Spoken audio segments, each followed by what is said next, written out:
Crime is everywhere. I don't mean every single place in the world, but there's no place that is immune to criminal activity. And that includes Lynchburg, Virginia. It's not a fun topic to talk about, but it's an important topic to talk about, especially if you are considering moving yourself and your family to the Lynchburg, Virginia area. So in this video, we are going to talk about the crime and safety generally in Lynchburg, Virginia. I'm going to give you some resources, some websites that you can use right where you live, whether or not you move ever. And I'm also going to give you a book. It's my favorite book.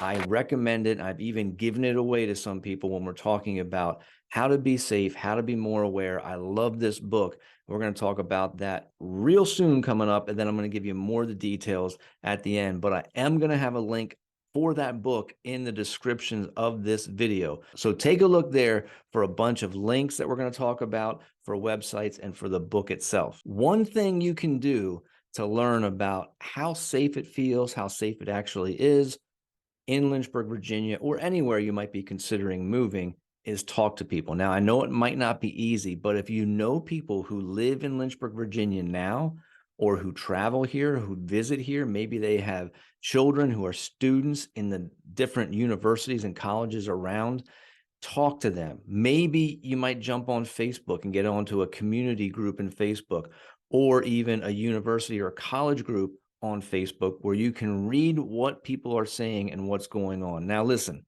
if you want to talk to me, there is my number, there is my email. I'm happy to talk to you about the possibility of you relocating, moving to Lynchburg, or if you're watching this for some reason and you live in Lynchburg and you're thinking about selling, upsizing, downsizing, whatever, talk to me. But understand this.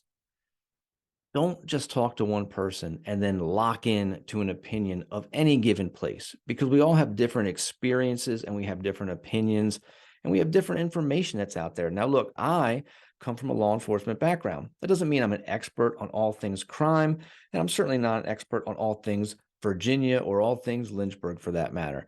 But I do have over 25 years of experience in law enforcement. 25 of those I spent in Pennsylvania as a trooper. And then when I moved to Virginia, I was in law enforcement for a brief time here. So talk to people, but understand that everyone's different. So whether they have a real high view of a place or a real low view of a place, that's one person's view. So get as much of that information as you can so you can make a really informed decision about what you think. And we're going to talk about some more concrete ways that you can do that later in the video as well, if you're thinking about moving here. Now, if you're like, JD, look, I don't want to call you to know your opinion, just tell me. Fair enough. I do think Lynchburg, Virginia, and the surrounding counties are safe. I feel safe here, generally speaking. But there are things that you and I can do that can kick us up into a more high-risk group or bring us down into a more low-risk group. And of course, safety is relative. What one person might look at and think, well, this feels like a safe place, someone else might look at and not be really comfortable at all. So it's important to take into account your own personal thresholds for safety, for comfort, for all of that. Now, let's talk about some of these high-risk groups. High-risk behaviors. Look, if you abuse drugs or alcohol, if you engage in criminal activity, these are high-risk behaviors that are going to put you at more of a risk for being a victim of crime. Unhealthy relationships. Now, you move from one state to another state. If you're in a bad relationship, you're in a bad relationship, and that is not going to change with geography. Unfortunately, that's a sad reality that I do know from my law enforcement background. Unhealthy relationships, they are rough and tough, and that can cause you to be a victim of crime. Family structure and support or lack thereof, community opportunities or lack thereof, these are things that play a role in how safe you might actually feel or be in any given scenario. But one of the things that you can do to actually be safer, no matter where you are, is increase your level of situational awareness. I am not perfect at this. There are times when I miss things and my wife sees them. And if we ever talk, in person or on Zoom or on the phone, and you want to know about the convenience store story with my wife and I and a guy who stole some candy, bring it up and we can talk about that. I miss things, but situational awareness is a huge thing. And let me give you an example. My wife and I go out jogging. We're trying to run more often. We go out for walks, we go out for jogs.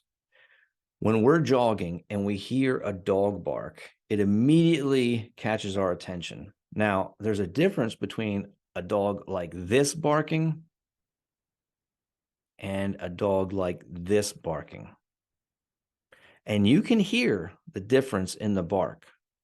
The other thing that you might hear is something like a chain. If I hear a dog bark and I hear a chain, I have a pretty good sense that they are chained up. Doesn't mean they can't get loose. The other thing you might hear is a human voice. This happened to us just the other day. I struggle to think of a dog's name. I mean, I know I could say like Killer or something like that, but I don't care what the name is. It can be a nice name. What's a nice dog name? Puffy. Puffy. When you hear a dog bark and you hear a human voice, the owner of the dog say, Puffy, that's one thing. If you hear them say, Puffy, that's a different thing. Puffy. See all that excitement? I know Puffy doesn't sound like a killer dog, but that happened. Forget the dog's name. We were running and the owner said, Puffy. And then I looked at the dog. The dog was off leash. This was not an underground fence situation. And the person was like, oh, I'm sorry. They're not going to hurt you. And the dog came out at us a little bit, but it wasn't a big deal. The example here I'm giving is if you walk or run on a given road and you don't pay any attention to the sounds around you, you can hear dogs barking, you could hear cars, you can hear people yelling or arguing. If you're just blind to that, that is not very situationally aware, and that does put you at a risk. You need to be as aware as possible, not walking around scared all the time, but you need to have your senses a little bit heightened so you can be aware and you can be safe when you're out about in the world. Okay, let's talk about Lynchburg Police Department a little bit. Right there is Javaz Williams. I love Javaz. I went to the academy with Javaz when I came down here and had to go through the academy again in order to serve in law enforcement down here. And there's a quick little nice reminder. Now hiring $61,000, $5,000 signing bonus. I don't know if that's changed at all, but if you want to serve, this is a great time for a little commercial. So let me give you a little commercial. There's a little snapshot of officer demographics in Lynchburg, Virginia. White officers, 84%, black officers, 12%, Hispanic, 4%, and female, 18%, male officers, 82%. I don't know what different police departments are throughout the Commonwealth of Virginia, but I feel like 18% female is actually a pretty good number because it's not a job that a lot of females want to do. Now, if you happen to get a job here at Lynchburg PD, here are some of the opportunities you're looking at. Canine officer, tactical unit, crisis negotiation, digital forensics, all that stuff there. You can read that yourself. But there are different opportunities inside a police department. You don't have to get stuck in one position. So look, this is my commercial. Contact Lynchburg PD if you're moving to the area, if you're a young man or woman and you're thinking about ways to serve. That is a great way to serve. Okay, so one of the things I think about when I think about crime in a given area is what's the big one? Homicide. How many homicides are there? Also, sexual assaults are a big deal. So I like to look at those numbers to see exactly what's going on in an area. Now, Lynchburg PD, I've been in contact with someone there. I'm trying to get 2022 numbers. They're not all up to speed as far as all the numbers. So it's hard for me to give you exact details up to date because it takes a while to compile these things, to get all the information together.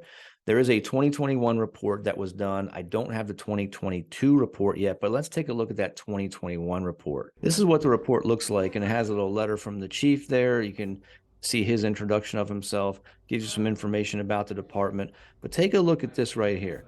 This is interesting, and we're going to talk about this in a minute. Change over 2021. I'm sorry, change over 2020. We're talking about 2021 here. Homicides are up 125%. That is not good. It's never good, but we're going to talk more about that in a moment. The overall population of Lynchburg, we're looking at about 83,000, 176 sworn police officers. They have 32 professional staff. And you can see right there the different kind of zones, is what I would call them, that the city is broken up into. Now, it makes sense when these colors right here in that are more tightly put together, that are smaller.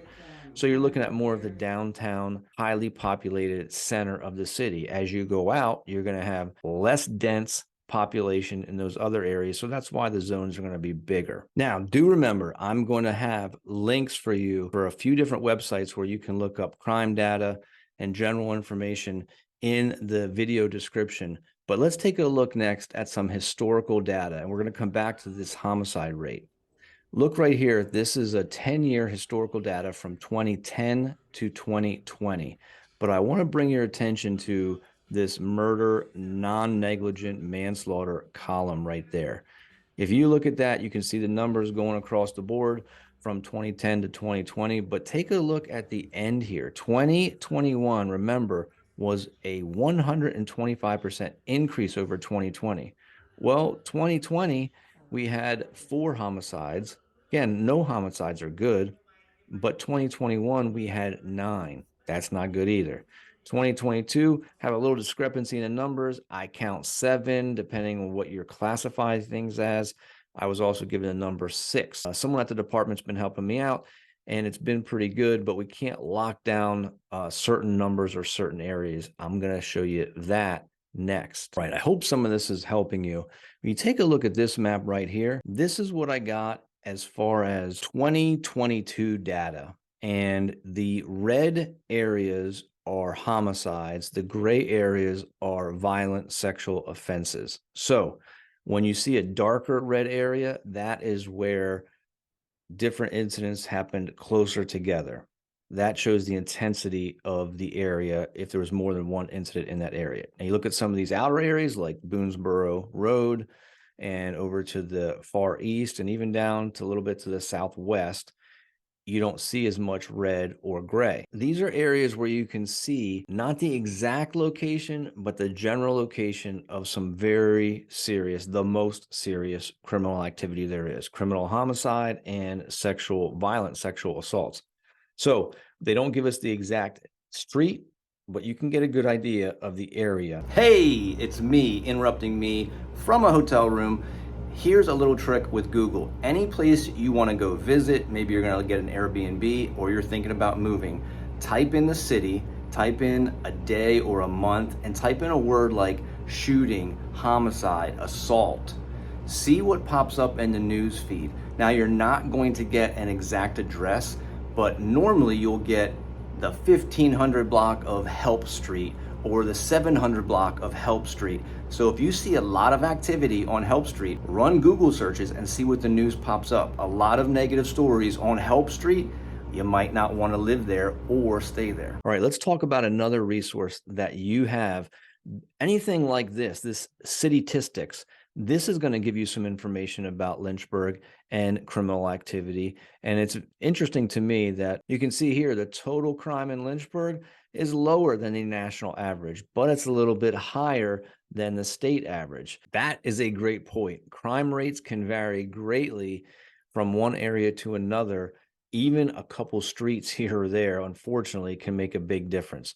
So a website like this, Cititistics, you can pull up and take a look at, and you can get information about a particular area compared to the state or compared nationally. Look at that. Violent crimes, Lynchburg is at 3.9 per 1,000 residents. The Commonwealth of Virginia is at 2.5. National is at 2.5. If you look down there at the total count, that column, 26.4, and the national average is 27.5. So we're a little bit under the national average and a little worse than the Commonwealth of Virginia. I know I'm throwing some information out at you. Again, I hope it's helpful. I hope you're not sitting there like, dude, give me the street, give me the neighborhood, tell me the name of the area that's not safe, that I should avoid. I'm not going to do that for a couple reasons. One, there's a little thing called steering and getting people to go or stay away from a particular neighborhood. I don't want to do that. I shouldn't do that. Two, like I said, we're all individuals. And so your threshold, your idea of what is safe or unsafe might be very different than mine or a little bit different than mine. Either way, you are you, and you need to make that decision about how you feel. But I can give you some tools. Again, I've given you some already. Let's talk about one more. This is a really good one, I think. And then we're going to talk about something else after that that I think you can do. And I can even help you with this as far as the different areas and where you might feel comfortable living. So let's jump into this other tool that we have. It's called Lexus Nexus. Okay, what you're seeing here is I'm going to check off these different violations: alcohol, assault. There's another assault. I think I'm going to do theft here as well. Yep. And maybe one over. Oh, I think I do. Oh, arson. Let's do arson. And then we're going to hit apply and look at what this website does for you. It pops up all these dots. Now, don't be freaked out. Don't look at this and be like, Lynchburg, oh my gosh. You can use this website, and instead of Lynchburg, Virginia, you put your town in there and you see what pops up. Now, as you slide around here and you move the map, you got to give it a second. It'll repopulate what's going on. This is not, it doesn't mean there's no crime here in this area right there. Again, we'll zoom in, we'll move around, you'll see the different things populate. That little fist is going to be an assault of some kind. I forget what the other icons are, but it varies the color, it kind of color codes it and gives you different icons so you can see what's going on. And now here's the little bit of a problem. I'm going to pick up on homicide, and I'm going to pick up on sexual assault. And let's take a look at what we see when we use these filters and hit apply. We don't see anything. And that's the problem. That's why I have that heat map that I showed you, because that's the information I got from the police department as far as Lynchburg City proper.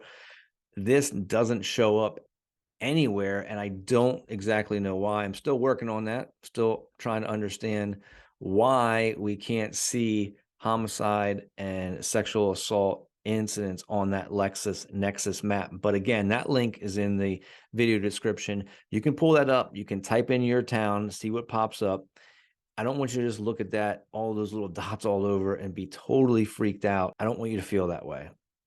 But it's a tool that you can use to gain information. Let's talk about that book again, Left of Bang. Here's what it looks like: How the Marine Corps Combat Hunter Program Can Save Your Life. Patrick Van Horn is the main author right here, I believe, and has a lot of good praise from people who are very schooled in violent behavior and safety. This book right here is, man, I can't recommend it enough. And let me give you an example of something that I learned kind of going through the book. I mean, you may know this already in your life, but I put words to it by reading this book: Baselines and Anomalies. Baselines and Anomalies. Baselines are what you should see, what you should hear, what you should feel in a given situation. Anomalies are things that are out of the ordinary, that are not normal. So, for example, think about this. If you walk into this coffee shop, what kind of things would you expect to experience? What kind of smells? What kind of sounds? How about the level of volume that you might hear in this coffee shop? You might hear clattering glasses or dishes. You certainly should smell some good coffee. You should hear people talking and chattering, maybe laughing, maybe crying, depending on what the conversation is and what's going on in someone's life. But you're going to hear all this stuff. That's normal. That's the baseline. Now, what if you walk into that coffee shop and you hear dead silence? What if you walk in and you look up and no one's moving? Everyone's sitting completely still. That is a clue. Something is weird there. Think about this library. What if you walk into this library? What would it maybe smell like? What would it sound like? What would the volume be like in there? If you walk into a library, you typically are going to hear it kind of quiet, hushed, low volumes. You might see people walking around, see people looking at their books, sitting at a desk. If you walk into a library and you see people running or you hear people yelling, that is an anomaly. That's something that should put the little gears in your brain going and say, something is not right. I can't give you every scenario, but think about it. If you get on a subway or a train, if you get on a plane, next time you're doing anything, take time and look around and think, what is normal activity here and what is abnormal? I mean, look, when you go to the airport, what do they always tell you? If you see a what? An unattended bag, say something, because you should look around and see people with luggage. Sometimes you see a person with a whole bunch of luggage because they got the family's luggage, but you shouldn't see unattended bags. Baselines and anomalies. I'm telling you, this book left a bang. It is worth whatever you pay for it because it'll make you think in ways that you have not thought before. It'll definitely give you the tools to be safer no matter where you are. So I definitely would consider purchasing that book. I love that book. Hotel background for me to interrupt me and just let you know, listen, this anomalies thing, it's not a given that every time you experience an anomaly, it's dangerous. For example, let's say you walk into that coffee shop and you don't hear a lot of noise. You could have walked into an armed robbery, or you could have walked into a situation where a guy just proposed to his girlfriend and the place fell silent because everyone was in awe. So it's really the first step, recognizing that anomaly, knowing the baseline, recognizing the anomaly, and then doing a little more work and seeing what is going on here. Another tool for you here. How about a sexual offenders website? So you can go on the Virginia State Police Sex Offender Registry and you can search addresses. You can search names. You can search by county or zip, all those tabs you see up there. I'm just going to punch in Main Street, Lynchburg here. Let's throw in a zip code and see what pops up. Okay, wow, there you go. And of course, we can use our tool here. We can zoom in, zoom out. Now, I'm not telling you that you're going to find a place that has no sexual offenders living or working there. These registries will give you information on where someone lives or where they work if you're working off of that address and that location. It is a sad reality that people have committed these offenses. Fortunately, we have this tool that we can use to kind of keep an eye on the neighborhood or keep an eye on things. I can't make this determination for you, but it might be important to you when you're thinking about a particular neighborhood or a particular house to throw the address in there and see what comes up and see who you have as neighbors, at least as far as the sexual offender registry is concerned. Now, here's my number again. There's my email. Here's something very practical that I can do to help you. Give me a call, give me a text, shoot me an email if you're thinking about moving to the Lynchburg, Virginia area. And of course, if you're really serious about it and you're like, look, I'm going to start the process going, call me, text me. Here's what I can do for you. If you're out of the area, I can look at particular areas that you're looking at. We talk about all your criteria, your different parameters, price, size, all that stuff, what you want to be close to. And let's say you find a house, 123 Main Street. JD, I think that house is great for me. What I will do is I will go out and do a virtual tour of the house with you, and I will drive the neighborhood, throw my camera out the window or put it up on my holder, and we'll drive the neighborhood, and I'll give you a sense of what is around you, of what other houses and properties and stores are around you. What do they look like? Do we see sofas out on the sidewalk? Do we see cars on blocks? Do we see lawns not mowed? Or do we see places taken care of? Grass is mowed, house is painted, it looks nice. Again, not making a judgment about anyone. You could see those kind of things in any given neighborhood. You might see them less in neighborhoods that have HOAs that crack down on people that have these kind of things going on in front of their house. But you might have a different comfort level than I do. I know I can drive through a neighborhood and I can get a sense of, hey, I wouldn't mind living here. In fact, we have an Airbnb short-term rental place, I should say, in Lynchburg City. And every now and then my wife will look and she'll say, hey, this house just hit the market. It's really cute. What do you think about it? And I'll say, well, where is it? And when she tells me the location, some things I just know I'm not comfortable with that. I wouldn't be comfortable having renters there. Maybe it's too noisy. Maybe there's a lot of activity in the place and I don't think we're going to get good reviews. My daughter recently bought a house and my son helped her right there, JDMillerRealty. And, we had the same conversations. Hey, are you going to feel comfortable here? Would I feel comfortable having you here? Adults make their own decisions, including my daughter. but these are things that are important. It's a very practical way that I can help you, and I'd love to help you if we work together, looking at particular areas and getting all the data and information that you need. Now, I'm going to be 100% transparent with you. Don't call me, don't text me, don't email me and ask me who lives in that neighborhood. Don't ask me what shade of skin they have. Don't do that. If that's important to you, hey, I got to live in a neighborhood that's all black or all white or all this person, or I don't want to see any Hispanic people, or I'm not your guy. Okay. I'm just not. So call someone else for that. We can talk about other things and about how safe and secure and comfortable you are in an area. But I'm just telling you, if your comfort level is dependent on and you care about the shade of someone's skin, I'm not your guy.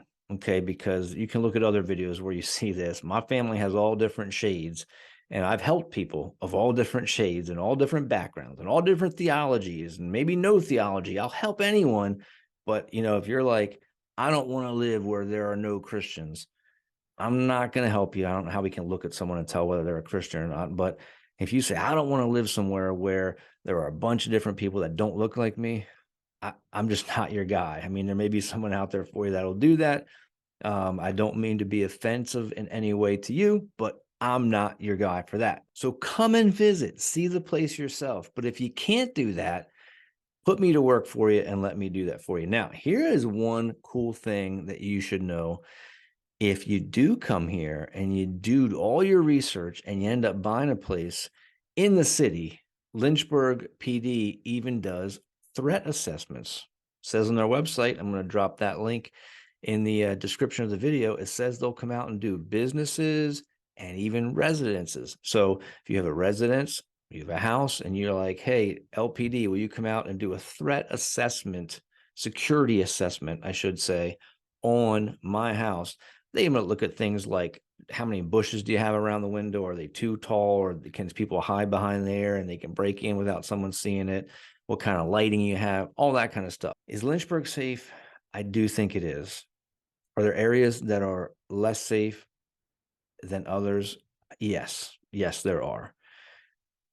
Can I tell you and make a decision for you about where you feel comfortable or where you feel safe? No, I can't. I don't want to. I don't even want to try to do that.